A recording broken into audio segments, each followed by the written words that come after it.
এই হ্যালো বন্ধুরা, আশা করছি সবাই খুব ভালো আছো। ভাবছি আমি কোথায় আছি। তোমরা নিশ্চয়ই দেখেছো আমার আগের ভিডিওগুলো। আমি কেজে জব করি, আর এটা আমার সেকেন্ড কন্ট্রাক্ট যাওয়ার দিন। আমি শেয়ার করতে চাই আমার কিছু ভাই বোন এবং বাবার সাথে কাটানো কিছু সুন্দর মুহূর্তগুলো যাওয়ার ঠিক আগের সময়। এই দিনকে রথ ছিল বলে খুব তাড়াতাড়ি আমরা বেরিয়ে গেছিলাম, কিন্তু বেরিয়ে পৌঁছে গিয়ে দেখলাম যে অনেক তাড়াতাড়ি পৌঁছে গিয়েছি। তো সময়টা নষ্ট না করে সবার সাথে একটুখানি সময় কাটিয়ে নিয়েছিলাম। দেখো, এখানে আমরা এইভাবে সময় কাটাচ্ছিলাম, হাসাহাসি, মজা, খাওয়া দাওয়া সবই করেছি।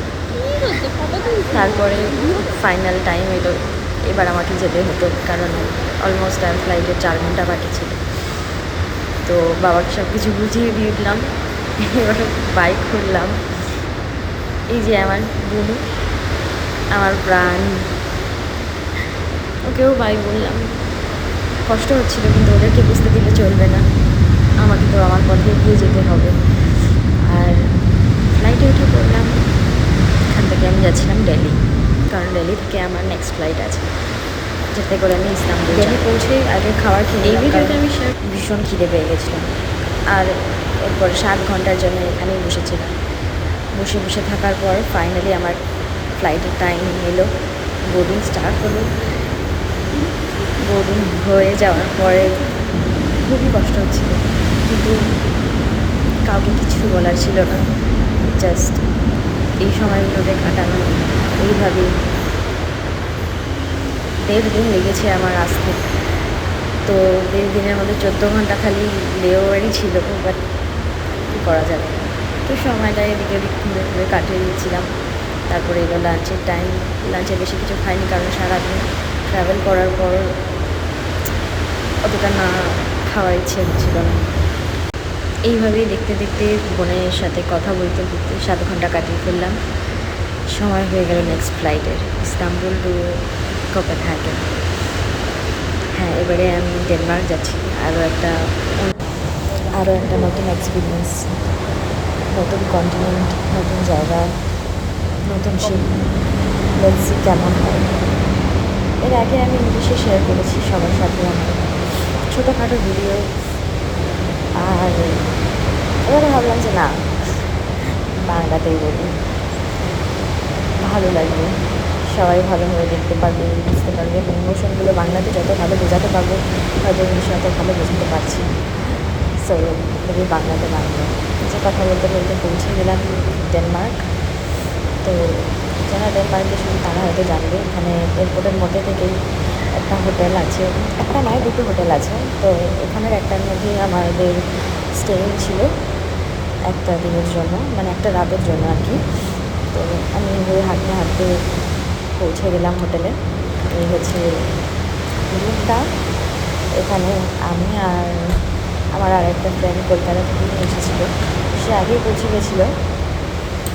তো আমাদের দুজনে এই রুমটা শেয়ার করি। হ্যাঁ, এতক্ষণ জার্নি করার পরেও ভালো লাগছিলো, কারণ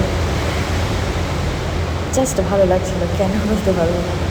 এই যে ছিল বাইরের ভিউটা, এটা হয়তো ফোনে অত ভালো। তারপর ফ্রেশ হয়ে চলে গেছিলাম ডিনার করতে। গিয়ে দেখলাম যে একটা রাইসের আইটেমও আছে। যাই হোক, খুব ভালো লাগলো যে ডেনমার্কেও একটু পোলাও টাইপের কিছু পাওয়া যাচ্ছে। আর যা ছিল একটু একটু করে নিয়েছিলাম। ভীষণ খিদেও পেয়ে গেছিলো, সে অলমোস্ট 8টা বেজে গেছিলো। ফ্রেশ হয়ে জাস্ট ডিনার করে এবার ফ্রেশ হয়ে ঘুমানোর। এখানে অনেক কিছুই ছিল, স্যালাডস, মেন কোর্স, ডিজার্ট। তো আমি এইগুলো নিয়েছিলাম নিজের খাওয়ার জন্য। আর তখন বাইরে বৃষ্টি পড়ছিল, খুব ভালোভাবে এনজয় করতে করতে খেলাম সময়টাকে।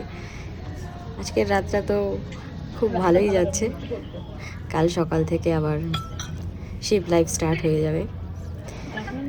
ডিফারেন্ট এক্সপিরিয়েন্স, ভালো লাগা, খারাপ লাগা, পরিবারকে মিস করা, অ্যাট দ্য সেম টাইম বাইরের দৃশ্যগুলো দেখে নিজের চোখে সার্থক করা, নিজের মায়ের স্বপ্ন পূরণ করতে পেরেছি সেটা জেনে ফিল করা, ভালো লাগা সব কিছুই আছে এই রকমের ট্রিপে, এরকমের জার্নিতে, যেটা আমি নিজে এক্সপিরিয়েন্স করছি।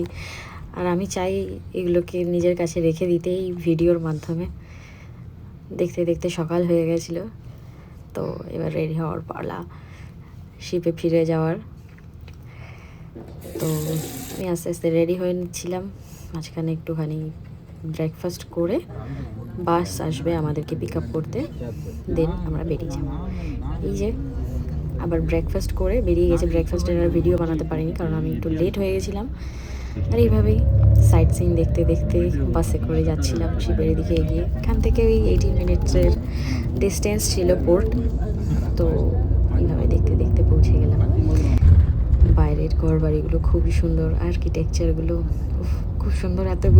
এতদিন এই সব আমি মানে টিভিতে দেখেছি, এখন নিজের চোখে দেখতে পাচ্ছি। ভীষণ ভালো লাগছিল, ভীষণই ভালো লাগছিল।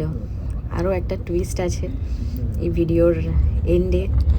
এখন তো খালি সাইট সিন দেখতে পাচ্ছি, বাট হয়তো কোনো একদিন বেরোবো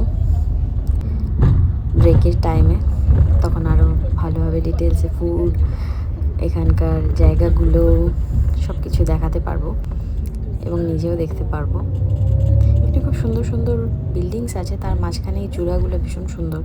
আমি জানি না এগুলো কী, বাট দেখতে তো খুবই ভালো। এইভাবে চলতে চলতে আস্তে আস্তে পৌঁছে যাচ্ছিলাম। একটু ম্যাপ দেখছিলাম, তারপরেই যে দেখতে পেলাম আমাদের শিপটাকে, দূর থেকেই দেখতে পেলাম। পোর্টে ঢুকে গেছি, এই যে আমাদের শিপটা। আমি এবারে এই শিপটাতে এম্বার্ক করব। তো এই যে নেমে গেছি, অত বেশি ঝামেলা হয় না টার্মিনালে। এবারে কিছু প্রসিজার আছে যেগুলো আমাদেরকে কমপ্লিট করতে হবে। এই যে হলো ড্রেসটা, আমার বুবু, ও এম্বার্ক করে গেছে এখানে 1 মাস হয়েছে। আমরা দুজনে এবারে একই শিপে থাকবো। তো ভিডিওটা আজকে আমাকে এখানেই শেষ করতে হচ্ছে। দেখা হচ্ছে অন্য কোনো ভিডিওতে, ততক্ষণের জন্য সবাই ভালো থাকবে। Thank you so much.